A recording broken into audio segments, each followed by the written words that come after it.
Right, so I was sent a donation just a couple of days ago, very kindly, by a guy called Andy Flatt, who you might not know of his name directly, but if you're watching this, it's more than likely that you're interested in whiskey and you're on Facebook and on social media, and you've probably come across the amateur Dram A, who is Andy Flatt. So he got in touch and said, hey, look, I've just acquired this particular whiskey. It's not on your list. Do you want a sample of it? So I was like, yes, please, mainly because of the name. So this arrived in the post about 2 days ago, and so I thought, it's American whiskey, so we'll do it now. So this is High West Yippee-Ki-Yay. And he basically said, do you want a sample of Yippee-Ki-Yay? And I went, yes, because Die Hard is the best film ever made, and this is called Yippee-Ki-Yay, motherfucker. So why wouldn't I? If I could pick one from the entire High West range, it would be this one anyway. Even if it's not a standard bottling and all that, it's called Yippee-Ki-Yay. It's Die Hard. Why would I not want it? So it wasn't until it turned up that I suddenly realised just how weird it was. So High West is a distillery in Utah. Now, it's at this point in time, it's actually 2 distilleries. So the first one, I'll put a map up now here, is of Park City in Utah. So it's 30 miles west of Salt Lake City. And it was set up in 2009. Now, some places are saying 2007, and I think that's when the guy called David Perkins, David and Jane Perkins, husband and wife, who I think they set the company up in 2007, and then they opened the distillery in 2009 in Park City. He was a biochemist that apparently went to the Maker's Mark distillery, and it was like a eureka moment. He was like, right, I want to get into this. I really want to get into distilling whiskey.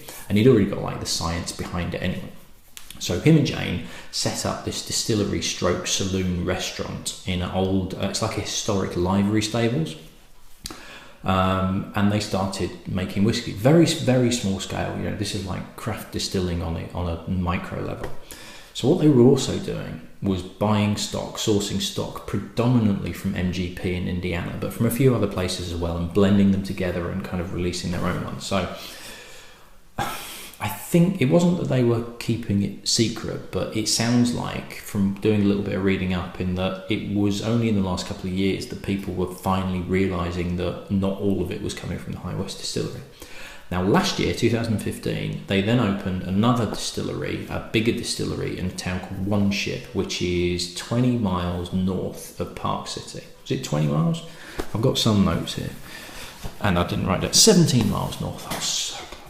17 miles north of Park City, and this is a bigger scale distillery, and this is just a distillery. So the original distillery and saloon is still operating. It's now more of a visitor centre, and they're doing some very small scale distilling on site, more kind of for the people that are visiting, and they're doing the bulk of the work up there. So my guess is that the new distillery means that they don't have to source as much stock from elsewhere. So they were the first legal distillery in Utah to open since 1870, and apparently the last remaining one was killed through prohibition. So Utah has a bit of a distilling history sort of in the 17 and 1800s, but nothing since the turn of the century. So it's relatively new, and it's craft distilling, it's slightly quirky, that sort of thing. So interestingly, if you actually go onto the High West website and you look at Yippee-Ki-Yay, and this is what the bottle looks like. The picture on it is apparently a historic poster which you can find at the Buffalo Bills Center of the West in Wyoming. So it's not one that they've designed and drawn themselves, it's actually a copy of an old poster. And on the website, for the page of Yippee-Ki-Yay, they actually break it down in terms of what whiskies are in it and where they're from. So this is directly from their website. In this is a blend, or a marriage they call it, a blend of 2 rye whiskies. There is a 2-year-old, which is 95% rye and 5% barley, which is from MGP, which was also known as LDI, Lawrenceburg Distillers International, Incorporated, one of the others, but it's from MGP. And then there's an older rye, where they don't say what the age is, which is 53% rye, 37% corn from the Barton distillery, which is in Bardstown, Kentucky, which is owned by Sazerac. And it says this on their website. They make no pretense that they're making it at their own distillery. This is a combination of whiskies from Indiana and Kentucky, bottled in Utah, made its way to Yorkshire via the amateur drammer, wherever he lives. So this is travel, this thing. So it gets better, because what they've then done is one of the two, because it sounds like they've not blended it together and then finished it off. One of them, and I don't know which one because it didn't actually say, has been finished off, maybe not the entire maturation, but it's been finished off in Syrah casks, Californian Syrah red wine casks, and the other one has been finished off in Californian Vermouth casks. Now, I'll put my hands up and say that until about half an hour ago, I thought Vermouth was a spirit. I had no idea what Vermouth was really. I thought it was a spirit that you used in cocktails. I don't really drink cocktails generally anyway, and I'm sure I've had a martini, but I cannot remember what it tasted like. So I thought Vermouth was a spirit that you used within the martini. It was kind of the base spirit. No, it's a fortified wine. No idea. Fortified and aromatized wine. So it's got like botanicals in it and all sorts of stuff like that. So anyway, so they've finished off these whiskies in these two casks and then married them together, and we've got this, which is 46% ABV, and this was only released last year. So I'm very intrigued to see what it's like. Oh god, that's weird.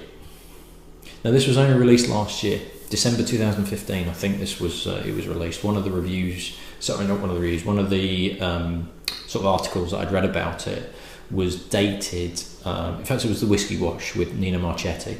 It was dated December of last year, and he'd written that had just been released, so November, December of last year. So this is relatively new, which is probably why the amateur drammer's got it, because I think he got a sample bottle. So, or he might have bought it, I don't know. In terms of price, I found it online in America for about $65. I mean, it's craft whiskey, it's unusual, it's that sort of thing. It will have a premium price on it. I couldn't find it for love nor money in the UK, so God knows, probably $100, something like that.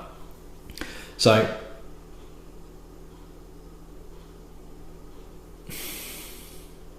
it's so weird. It's the Vermouth that's doing it. There's a sweetness to it, but it's not a sugary sweetness. It's weird. It's almost like a cough syrup sweetness. There's a cough mixture in the UK called Cavonia, which is really, really strong stuff. Really strong. Who did that advert? Ainsley Harriott did a TV advert with it where he said Cavonia, and it's not quite as full on as Cavonia or that type of cough syrup. You know, like the black treacly cough syrup that you can get, which as a kid makes you gag, but it does actually work. And it's got an element of that. It's slightly licoricey, one of them. But yeah, it's kind of cough medicine-y, but it's that treacly, licorice, slightly astringent cough syrup. What the hell is it going to taste like, for Christ's sake? See, I'm getting some of the Syrah now. It was Vermouth to start with, and then the Syrah started to come through. Oh, it's so weird. It's weird.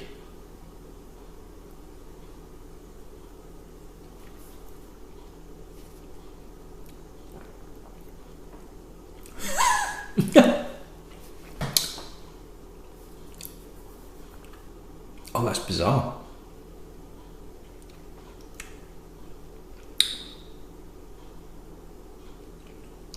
It's weird. It is like they have mixed whiskey and vermouth and red wine together and just stirred it and put it in a bottle. There you go, have some of that. It's got a red wine element. It's got a slightly dry, slightly tannic red grape feel to it. It's got the dryness of the martini and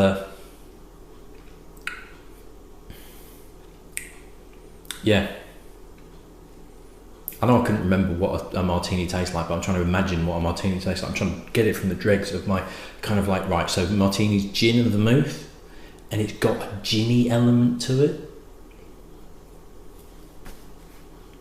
as well as a rye whiskey. And to be perfectly honest, the rye whiskey is at the bottom of the pile. It's red wine and vermouth and then whiskey.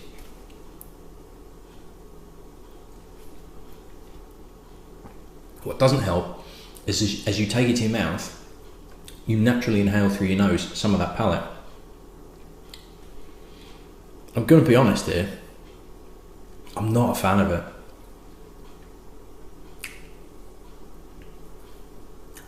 It's not for me. It's a weird combination of flavours, and it's not a combination that I'm particularly enjoying. I really appreciate the weirdness that it's got to it, and it's utterly unique. You know, there's a few that I've got throughout this challenge where they've really stood out because they've been so distinctively unlike anything else, like the Threeland and that lot. And this is up there.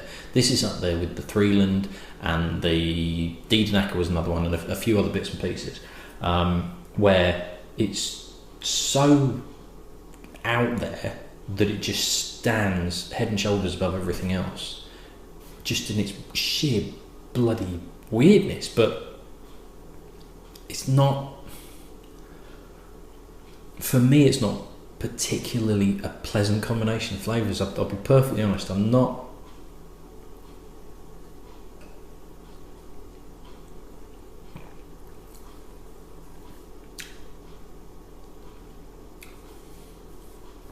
It's quite astringent, it's quite dry. Will adding water to it do anything? I don't think it will, because it's the base flavour. It feels like there's a half decent rye whiskey in there. That's the daft thing.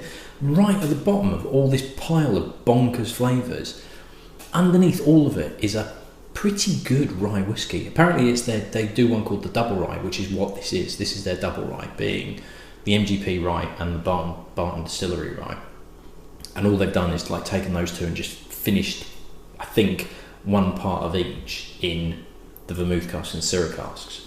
And I'd be quite interested to try that. I wouldn't mind trying that double rye, because underneath all of it is this pretty decent rye whiskey, which the flavours are quite good. But on top of it is just this ginny, red winey mess of flavours that personally is not particularly pleasant to drink. I mean, I've got that left, and I can think of a couple of people that I'd give it to, not people, not my enemies. There's a couple of people that are into whiskey that I wouldn't mind knowing what their opinion is, because I have a feeling that this is going to split opinions across the board. I think you're going to really, really like this or bloody hate it, and I'm erring to I don't bloody hate it, because I can see the interest in it, and I appreciate the fact that there is actually some elements in this which are unlike anything else, and I respect it for that. But I wouldn't be able to drink that. I'm struggling. I'll be honest, I'm struggling with this. Andy, I do apologise, mate. I don't really like being negative about whiskies, but it's not for me. It's a flavour profile that I can't get on with.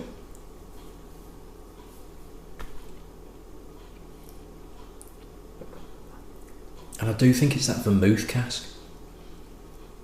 It's too much. It's too prevalent. I've had a couple of red wine cask finishes of whiskey, and more often than not, they work really well.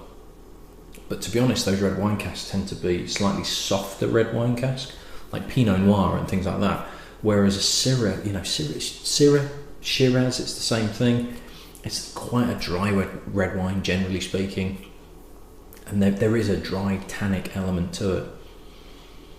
But I think it's the vermouth is just, I'm picking that up more than anything else.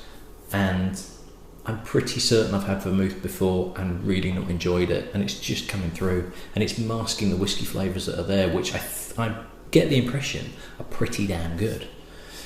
And I think they've just almost spoilt it. Well, personally, it's not even almost about it. I think they've spoilt it by doing those casks. I think if they'd just done Syrah casks,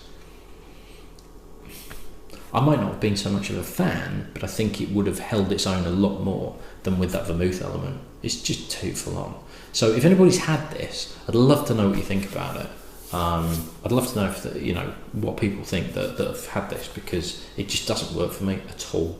And it's such a shame because it's such a fantastic name. It's a die-hard name. I wanted to love this so much. I thought the bottle was cool. The name was ace. The story behind them was quite interesting. The fact that it was vermouth and Syrah cask, I was like, oh, this could be interesting. But it just, for me, does not work. And that's a bit of a shame. But we live and learn, and it was very interesting to try it. So Andy, thank you very much. Please do go and check out the Amateur Drammer. Check out his blog. Follow him on Twitter. I don't know if he's got a Facebook page, but he's got stuff on. Really interesting articles and reviews and everything like that, and he's a top bloke. He's a top bloke clearly, because he sent me a sample of this, so he's a legend already. So yes, thank you, Andy. Sorry I didn't like it. I'd love to know what you thought, to be perfectly honest. And right, I shall see you in the next one. Cheers.